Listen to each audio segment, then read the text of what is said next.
Pekerja migran Indonesia atau PMI asal Jawa Timur memang tidak lagi mendarat dan menjalani karantina di Surabaya. Namun belajar dari momen Idul Fitri lalu, ada jalur-jalur ilegal yang dimanfaatkan pekerja migran untuk masuk Jawa Timur tanpa melalui karantina.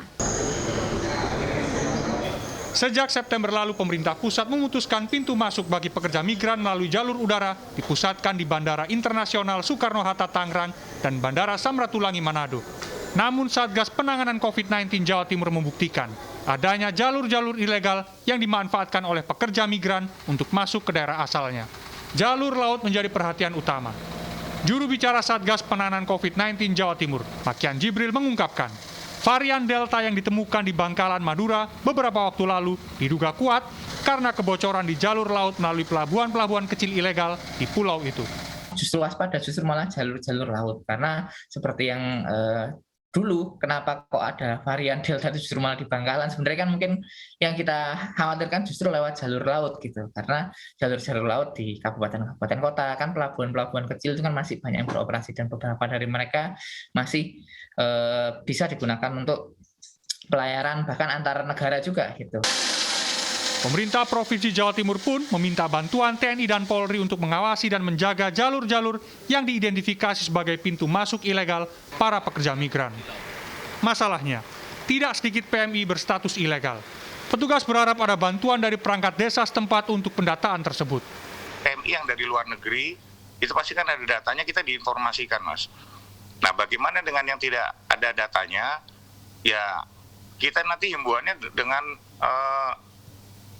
tingkat kecamatan atau kelurahan atau RW yang ada itu, kalau mereka ada tamu yang datang ternyata PMI, ya nanti kita akan datangi membawa yang bersangkutan ke isoter yang sudah ada, Mas. Nah, untuk hal ini ke depan kita akan perkuat dari Polair, Mas, untuk jalur-jalur tikus itu, untuk pendataannya juga.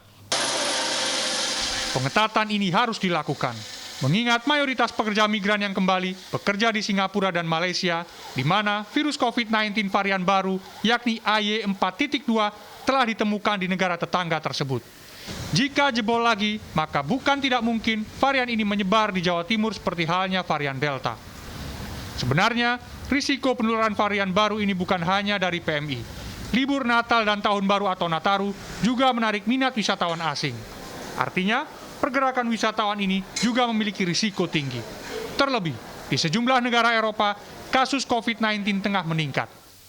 Padahal mereka kalau sudah masuk ke Indonesia, ya nanti kan juga bepergian ke daerah lain mungkin ya, ke Bromo, di Jawa Timur, dan seterusnya. Nah, kita hati-hati. Ya, padahal sekali lagi tadi, ya vaksinasi kita belum belum tinggi. Ya, padahal harusnya dengan masuknya Delta, vaksinasi itu cakupannya harus 100%. Pemerintah pusat sendiri memutuskan menerapkan pemberlakuan pembatasan kegiatan masyarakat atau PPKM level 3 pada 24 Desember 2021 sampai 2 Januari 2022. Artinya, kapasitas mal, PKL, tempat ibadah dibatasi 25%, sekolah 100% daring sampai pembatasan durasi kegiatan perekonomian.